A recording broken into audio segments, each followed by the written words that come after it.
Hello students, जो लोग auditor का मेंस देने जा रहे हैं उनको मेरी तरफ से बहुत बहुत शुभकामनाएं, और जो लोग बीपीएससी 67वीं का भी मेंस लिखेंगे उनको मेरी तरफ से बेस्ट ऑफ लक।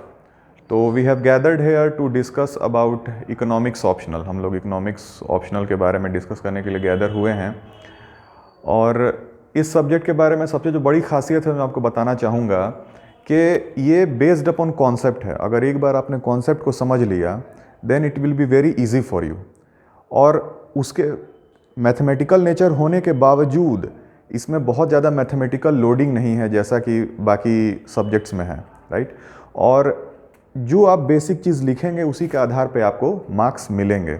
जो सिलेबस अभी तक तो आपने देखा ही होगा, बट उस सिलेबस के बारे में मैं कहना चाहूँगा कि उस सिलेबस के आधार पे जो क्वेश्चन पूछा गया है वो कुछ ही टॉपिक्स के राउंड अबाउट घूम रहा है, राइट। एक बार हमने उन टॉपिक्स को समझ लिया, उन टॉपिक्स को पढ़ लिया, तो उसके आधार पे किसी भी क्वेश्चन को हम लोग आंसर करने के लायक हो जाएंगे, राइट। जैसा कि आप लोगों को मैं समझाता हूँ, जो पूरा आपका सिलेबस है, जो पेपर 1 पेपर 2 है, वो डिवाइडेड है। फॉर एग्जांपल पहले वो डिवाइडेड है माइक्रो इकोनॉमिक्स में, राइट। माइक्रो इकोनॉमिक्स में इसमें कुछ ही खास बेसिक टॉपिक्स को फोकस किया गया है पेपर में, राइट। तो बहुत ज़्यादा घबराने की ज़रूरत नहीं है कि आपको बहुत मोटी किताबें पढ़नी पड़ेगी, बहुत ज़्यादा टाइम देना पड़ेगा, या फिर बहुत इसके बारे में आपको समय देना पड़ेगा। कुछ ही इंपॉर्टेंट टॉपिक्स है जिनको आप फोकस करेंगे तो आप बहुत अच्छे तरीके से क्वेश्चन को टैकल कर पाएंगे।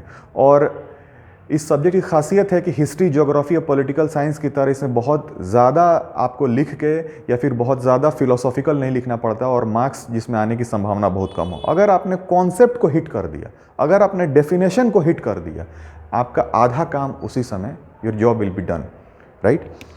जैसे कि माइक्रो इकोनॉमिक्स के बारे में हम बात करें, ये डिवाइडेड है 3 से 4 इंपॉर्टेंट टॉपिक्स में जिस पे फोकस कर रहे हैं, जो based upon past year paper से, राइट। अच्छा, ये माइक्रो इकोनॉमिक्स आपको लिखा हुआ सिलेबस में नहीं मिलेगा, इसीलिए आपको एक एक्सपर्ट मार्गदर्शन की ज़रूरत पड़ेगी कि जो सिलेबस है, सिलेबस का पेपर 1 के बारे में हम बात कर रहे हैं अभी, उस पेपर 1 को डिकोड कैसे किया जाए, राइट। एग्जैक्ट कहीं नहीं लिखा हुआ है कि भाई ये माइक्रो इकोनॉमिक्स है, इसको आपको पढ़ना है। इस तरीके से गोल मटोल सिलेबस को लिखा गया है कि सतही तौर पे आपको समझने बहुत प्रॉब्लम होगी, लेकिन जब मैं आपको इस टॉपिक को डिकोड करूंगा कि इसमें क्या क्या पॉइंट्स हैं जो आपको पढ़ने हैं, और जब आप क्वेश्चंस का मिलान करेंगे तो आप सरप्राइज्ड हो जाएंगे कि वहीं वहीं क्वेश्चन पूछे गए हैं। जैसे फॉर एग्जांपल इसमें माइक्रो इकोनॉमिक्स जो पहला टॉपिक है वो थ्योरी ऑफ कंज्यूमर बिहेवियर है।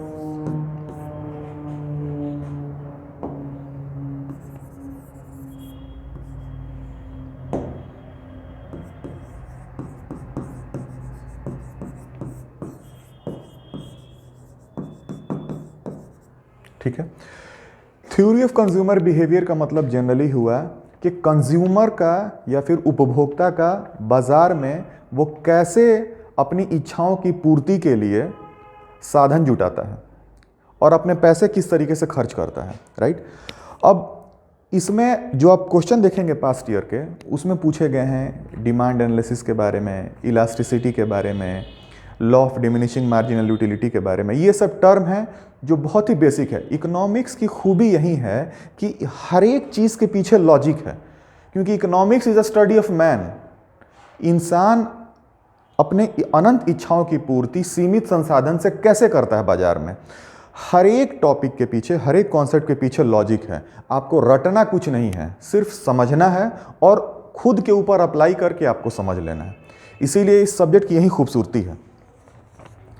दूसरा, इस टॉपिक से जैसे आपको डिमांड, इलास्टिसिटी ऑफ डिमांड, ये सब सारे टॉपिक पूछे जाएंगे। नेक्स्ट,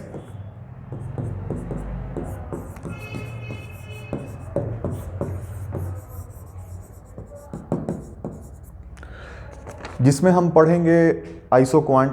टर्म्स हैं, टेक्निकल टर्म्स हैं, एक बार आप समझ जाएंगे वो आपके लिए बहुत आसान हो जाएगा, राइट। उसके बाद नेक्स्ट है थ्योरी ऑफ मार्केट बिहेवियर, या फिर आप कह सकते हैं मार्केट। मार्केट के बारे में, types of market, perfect market. खास तौर पे इस पेपर में परफेक्ट मार्केट और मोनोपोली मार्केट के ऊपर फोकस किया गया है। एक बार इसका टर्म का मतलब आपने समझ लिया, इसके कैरेक्टर्स आपने समझ लिए, जैसे परफेक्ट मार्केट क्या है? जो बाजार में सब्जी बेच रहे हैं वो एक परफेक्ट मार्केट का एग्जाम्पल है। अब जो जो कैरेक्टर मैं समझाते जाऊंगा आपको उन्हीं के ऊपर रख लेना है और उसी को लिख देना है एग्जाम में। याद करने की कोई ज़रूरत आपको नहीं पड़ेगी, सब आप समझ जाएंगे। तो अब ये 3 टॉपिक के ऊपर मान लीजिए कि ये 3 टॉपिक में से 2 टॉपिक कंज्यूमर बिहेवियर की, एक टॉपिक प्रोडक्शन बिहेवियर का मार्केट के ऊपर, आपका एक क्वेश्चन श्योर है। ये टॉपिक अगर आप माइक्रो इकोनॉमिक्स में से ये पढ़ के जाएंगे, आपका एक क्वेश्चन, एक से ज़्यादा भी हो सकते हैं बट मैं मिनिमम एक क्वेश्चन के बारे में बात करूँ, एक क्वेश्चन आपका गारंटेड है, राइट। और एक टॉपिक जो जिससे कभी कभी क्वेश्चन आ जाते हैं वो है थ्योरी ऑफ डिस्ट्रीब्यूशन। और ध्यान दीजिएगा, इस थ्योरी ऑफ कंज्यूमर बिहेवियर के सारे टॉपिक आपको नहीं पढ़ने हैं, इसमें से 2 या 3 क्वेश्चन हैं इंपॉर्टेंट जो आपको पढ़ना है, राइट। इलास्टिसिटी ऑफ डिमांड हो गया, सब्स्टिट्यूशन इफेक्ट हो गया, 2 से 3 टॉपिक हैं जिनको आपको पढ़ना है। प्रोडक्शन बिहेवियर में पूरा प्रोडक्शन बिहेवियर नहीं पढ़ना है कि आपने बुक खरीदा तो पता चला कि 50 पेज का प्रोडक्शन बिहेवियर दे रखा है, उसे तो आपका 6 महीना पार हो जाएगा, पता चला अगला मेंस आ जाएगा उसमें। नहीं, स्मार्ट अप्रोच के साथ, सीमित समय में, राइट गाइडेंस के साथ इंपॉर्टेंट क्वेश्चन आपको इसमें से टैकल करना है जो आप एग्जाम में हैंडल कर लेंगे। अब मान लीजिए कि इसमें से आपके हो गए कुल मिला के 3 टॉपिक, इसमें से बहुत 2 टॉपिक, इसमें से बहुत 2 टॉपिक, और इस थ्योरी ऑफ डिस्ट्रीब्यूशन में से मान लीजिए कि एक टॉपिक। 3 4 5 6 7 8 टॉपिक अगर आप पढ़ लेंगे तो 1 से 2 क्वेश्चन पेपर 1 में मिनिमम है, you can take my guarantee. Next अब आते हैं मैक्रो पे। मैक्रो इकोनॉमिक्स में भी सिंपल 2 से 3 टॉपिक हैं। आपको नेशनल इनकम के बारे में जानना है, बेसिक कॉन्सेप्ट्स, और नेशनल इनकम के जो डिफरेंट कॉन्सेप्ट्स हैं, जो आपको जीडीपी हो गया, जीएनपी हो गया, एनएनपी हो गया, एक बार आपने उन कॉन्सेप्ट को समझ लिया कि GDP gross domestic product, gross का मतलब क्या हुआ, डोमेस्टिक का मतलब क्या हुआ, प्रोडक्ट का मतलब क्या हुआ, एक बार आपने समझ लिया, रटने की झंझट खत्म, एक क्वेश्चन आपका कंफर्म, राइट। नेक्स्ट आपको है मॉनेटरी पॉलिसी या फिर मनी सप्लाई भी जिसको कह सकते हैं। मनी सप्लाई थ्योरी है और इस थ्योरी को अप्लाई किया जाता है आरबीआई के द्वारा मॉनेटरी पॉलिसी यानी कि मौद्रिक नीति के निर्धारण में। तो मनी सप्लाई आपका आ गया मैक्रो इकोनॉमिक्स में, क्योंकि इसके बारे में कुछ हम थ्योरी पढ़ेंगे, राइट। उसके बाद आपको आ गया कीनीशियन इकोनॉमिक्स। कीनीशियन इकोनॉमिक्स का बेसिक एक डायग्राम है, क्योंकि आपको कोई पीएचडी तो करनी नहीं है, आपको बस कीनीशियन इकोनॉमिक्स के इंपॉर्टेंट कॉन्सेप्ट को समझ लेना है कि एग्जाम में जो क्वेश्चन आए आप important diagram with important wording को डील कर सकें। अब आप समझिए कि ये लाइन तो नहीं लिखा हुआ है सिलेबस में और ये वर्ड आप ढूंढते रह जाएंगे, आप बुक ढूंढते रह जाएंगे। इस मैक्रो इकोनॉमिक्स की पता नहीं कितनी सारी किताबें होंगी, इसी नेशनल इनकम को या फिर मनी सप्लाई पे तो अलग किताब ही आती है। अब क्या क्या पढ़ेंगे आप बताइए, सिलेबस के अनुसार आप क्या क्या पढ़ेंगे। ये 3 क्वेश्चन पे राउंड अबाउट आपका पूरा सिलेबस मूव करता है। बहुत से बहुत 1 या 2 टॉपिक कभी कभार पूछा होगा, ये आपने पढ़ लिया, आपका एक क्वेश्चन गारंटेड हो गया। मतलब 2 से 3 क्वेश्चन आपके इस टोटल, मुझे लगता है कि 8 से 10 हमने टॉपिक अभी यहाँ पे लिखा होगा, इस 8 से 10 टॉपिक में से 2 क्वेश्चन आपका गारंटेड है, उससे बाहर नहीं आएगा। सोचिए 5 क्वेश्चन आपको करना है जिसमें से 40% पूरे कॉन्फिडेंस के साथ आप इसमें से डील कर सकते हैं। और अगर इसमें जो क्रक्स है, मछली की आंख है, उसको आपने भेज दिया, उसके बाद आप लिखते रहिए, लेकिन मेन पॉइंट आपने डिस्कस कर लिया, एग्जामिनर को समझ में आ जाएगा कि आपको पता है और आपको उस चीज़ का आइडिया है और एक बेसिक इंप्रेशन बन जाएगा, अबव द एवरेज मार्क्स आपको आ जाएंगे।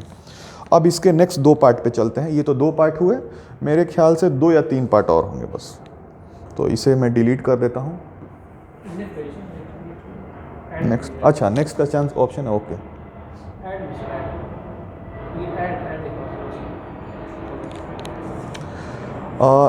नेक्स्ट आपका है इंटरनेशनल इकोनॉमिक्स।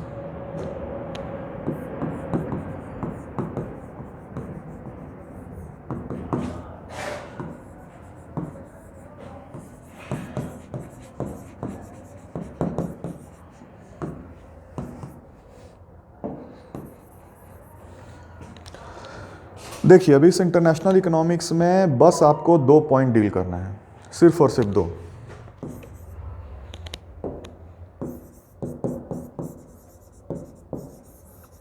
अब एक्सचेंज रेट पे तो सैयों सैकड़ों पेजेस होंगे, और सोचिए कि ये वर्ड डायरेक्टली सिलेबस में नहीं लिखा हुआ है, लेकिन जब आप क्वेश्चन को एनालाइज करते हैं, क्योंकि इंटरनेशनल इकोनॉमिक्स पे तो पूरी किताब है, कितना पढ़ेंगे आप इंटरनेशनल इकोनॉमिक्स? पूरी किताब पढ़ने में तो आपको 3-4 महीने निकल जाएंगे।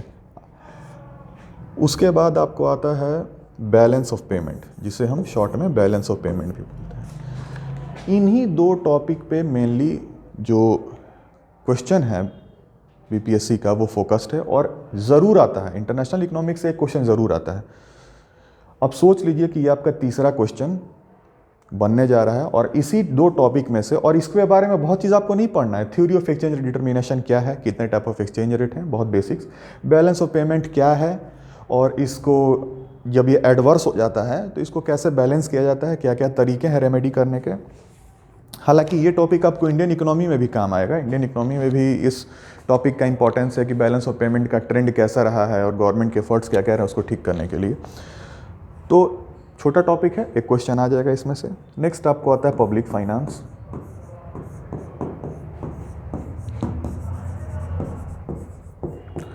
देखिए पब्लिक फाइनेंस एक बहुत ही इंपॉर्टेंट पार्ट है आपके सिलेबस का। उसमें से जनरली टैक्स के बारे में क्वेश्चंस पूछे गए हैं, टैक्स के थ्योरीज नहीं, टैक्स के बारे में क्वेश्चन पूछे गए हैं। डेफिसिट फाइनेंसिंग क्या होता है उसके बारे में, हालांकि ये डेफिसिट फाइनेंस आपके मैक्रो इकोनॉमिक्स का भी पार्ट बनता है, लेकिन मैंने इसे यहाँ लिखा है किसी खास पर्पस से। उसके बाद डेफिसिट्स जो डेफिसिट की बहुत चर्चा आप सुन रहे होंगे आज के बजट में भी, कि रेवेन्यू डेफिसिट क्या है, फिस्कल डेफिसिट क्या है, बजटरी डेफिसिट क्या है, प्राइमरी रेवेन्यू डेफिसिट क्या है, उनके ट्रेंड क्या क्या रहे हैं, टाइप ऑफ डेफिसिट्स। इन 3-4 पे रफली आपका एक क्वेश्चन बनता है। तो जो 5 क्वेश्चन जिस 5 एरिया से पूछे जा रहे हैं उसको हमने किस तरीके से डिकोड किया कि पर्टिकुलर टॉपिक्स जो आप एक बार समझ जाएंगे और आपको वहीं हिट करना है। अब आप खुद से किताब लेके टॉपिक खोजते रहिए और आपको समझने में कितनी दिक्कत होती, वो स्मार्ट लेबर में तो बिल्कुल नहीं आता। तो ये आपके पेपर 1 का 4 से 5 टॉपिक, 4 से 5 question, this is the dissection, right. अब हम लोग बात करेंगे आपके पेपर 2 के बारे में, राइट। पेपर 2 जैसा कि आप जानते हैं वो मेनली फोकस्ड है इंडियन इकोनॉमी पे। इंडियन इकोनॉमी और कुछ हद तक बिहार इकोनॉमी। बिहार इकोनॉमिक से भी एक क्वेश्चन अक्सर रहता है।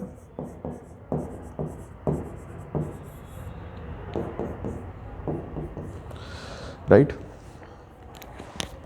इंडियन इकोनॉमी में जनरली जो इंपॉर्टेंट टॉपिक्स पूछे जाते हैं वो आपको अनएम्प्लॉयमेंट से। अब अनएम्प्लॉयमेंट तो आपको हर एक किताब में मिल जाएगा, लेकिन इसके बारे में आपको सिस्टमेटिकली पढ़ना क्या है, अनएम्प्लॉयमेंट को डिफाइन कैसे करेंगे, टाइप्स ऑफ अनएम्प्लॉयमेंट क्या होता है, अनएम्प्लॉयमेंट के कॉजेज, उसके रेमेडीज़, इंडिया में क्या क्या ट्रेंड रहा अनएम्प्लॉयमेंट का और क्या एफर्ट गवर्नमेंट के द्वारा लगाए गए हैं। जब आप इसको सिस्टमेटिकली डिसेक्ट करते हैं कि क्या क्या टॉपिक वाइज आपको पढ़ना है और उस टॉपिक में जो इम्पॉर्टेंट क्रक्स है, तो चीज़ें बहुत आसान हो जाती हैं। वरना आप अनएम्प्लॉयमेंट के बारे में पेजेस बाय पेजेस पढ़ते रहिए, आपको बहुत ज़्यादा प्रॉब्लम होगा उसको समझने में। नेक्स्ट है पॉवर्टी। अब पॉवर्टी में भी यही चीज़ है, पॉवर्टी की डेफिनेशन क्या है, पॉवर्टी के टाइप्स क्या हैं, पॉवर्टी का मेजरमेंट कैसे होता है, causes of poverty, remedies and the efforts by the government. Right भाई, कुछ टॉपिक लैंड रिफॉर्म से भी आते हैं, क्योंकि मैं ये कवर कर रहा हूँ पिछले, मुझे लगता है लगभग 25 से 30 साल में जो क्वेश्चन पूछे गए हैं, कि मतलब इससे बाहर 25 से 30 साल में क्वेश्चंस पूछे ही नहीं गए हैं। तो पहले हमारा प्रायोरिटी रहेगा कि इन टॉपिक्स को हम बेहतर तरीके से एनालाइज कर सकें। नेक्स्ट है, पहले प्लानिंग पीरियड के बारे में पूछता था जब इंडिया में प्लानिंग थी इकोनॉमिक एक्टिविटी में। फिर 2019 में आपका नीति आयोग से पूछा जाने लगा क्वेश्चन। उसके बाद एक इम्पॉर्टेंट टॉपिक इसमें जो बनता है वो है आपको इंस्टीट्यूशंस, वर्ल्ड बैंक, WTO से रिलेटेड कुछ क्वेश्चंस, राइट। उसके बाद RBI, भाई इसके बिना तो इंडियन इकोनॉमी पूरी हो ही नहीं सकती। RBI का क्या फंक्शन है, उसके मैंडेट क्या क्या हैं, क्रेडिट पॉलिसीज़ क्या क्या हैं, quantitative credit policy, qualitative credit policy, इन सभी चीज़ों के बारे में हमें RBI में पढ़ना पड़ेगा। उसकी मॉनेटरी पॉलिसी के क्या क्या टूल्स होते हैं, राइट। और जैसा कि मैंने बताया फॉरेन ट्रेड, फॉरेन ट्रेड का ट्रेंड क्या रहा है, BOP से हम कुछ थ्योरी यहाँ पे डिराइव करेंगे, राइट। और एक दो बार, हालांकि उसके इस बार आने के चांसेस बहुत ज़्यादा हैं, जैसा कि सरकार कह रही है कि इन्फ्लेशन फिर से चर्चा में आ सकता है इंटरनेशनल जियोपॉलिटिक्स के वजह से। ये एग्जॉस्टिव लिस्ट है, लगभग क्वेश्चन इसी टॉपिक में से पूछे गए हैं, और जिनको अगर बिट बाय बिट हम कवर करें तो आपका यूँ समझ लीजिए कि 2 से 3 क्वेश्चन जो आपके सेकंड पेपर के हैं, 2 से 3 क्वेश्चन इन्हीं में से कवर होते हैं। कम से कम तो 2 क्वेश्चन से 3 क्वेश्चन इन्हीं में से कवर होंगे, राइट। बिहार इकोनॉमी, जैसे बिहार इकोनॉमी में banking problem,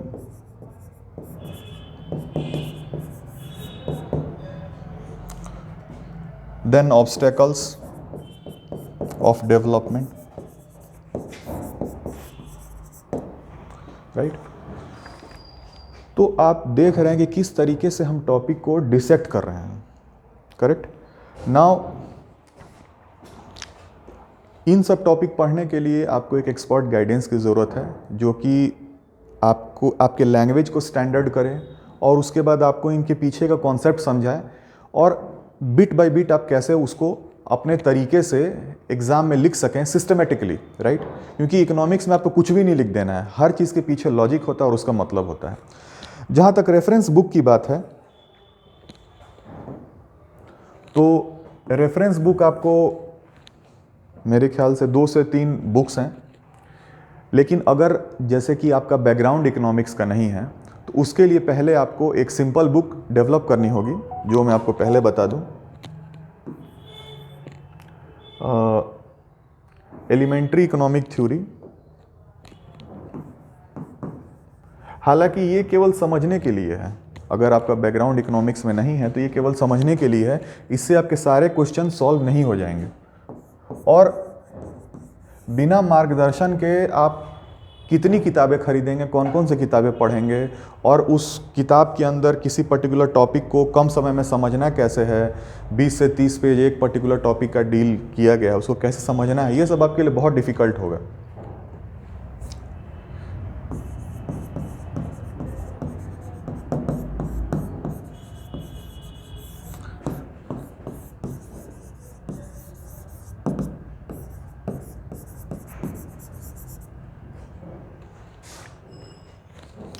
elementary economic theory by David and Verma, ये उन लोगों के लिए है जो इकोनॉमिक्स के बैकग्राउंड से वंचित हैं, बेसिक्स कॉन्सेप्ट्स उनको समझने प्रॉब्लम हो रही है, जो सीधे सीधे स्टैंडर्ड टेक्स्ट बुक नहीं फॉलो कर सकते हैं, ये उन लोगों के लिए है elementary economic theory by David and Verma.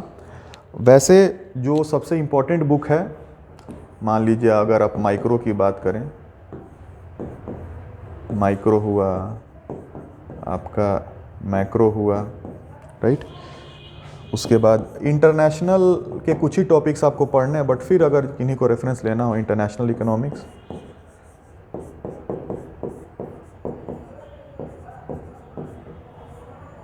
Public finance, फिर हमारा आता है इंडियन इकोनॉमी।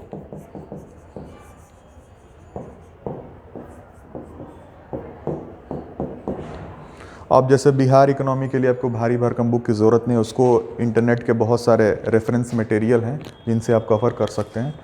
इसके लिए आप ले सकते हैं झिंगन या आहूजा, आपको जो बेहतर लगे, झिंगन या HL आहूजा, आपको जो बेहतर लगे, जो आपको समझने में आसान लगे, जिसका लैंग्वेज आपको लूसिड लगे। मैक्रो में भी यहीं बुक आती है अलग से, झिंगन या हिंदी मीडियम के लिए भी ये बुक आती है, माइक्रो इकोनॉमिक्स और मैक्रो इकोनॉमिक्स की समष्टि और व्यष्टि अर्थशास्त्र झिंगन की आती है, राणा एंड वर्मा की आती है। इंटरनेशनल इकोनॉमिक्स भी आप झिंगन की ले सकते हैं। पब्लिक फाइनेंस त्यागी की ले सकते हैं। और इंडियन इकोनॉमी आप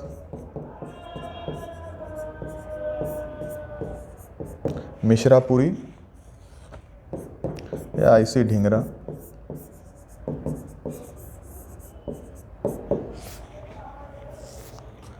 और कल्याणी पब्लिकेशन की बुक आती है एक,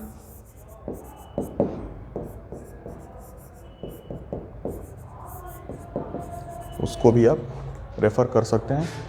पूरी की पूरी किताब नहीं पढ़नी है, स्मार्ट स्टडी करना है, जो इम्पोर्टेंट टॉपिक है उसी को अप्रोच करना है, राइट। कंसाइज तरीके से उसके नोट्स बना के और इम्पोर्टेंट क्रक्स को टारगेट करना है।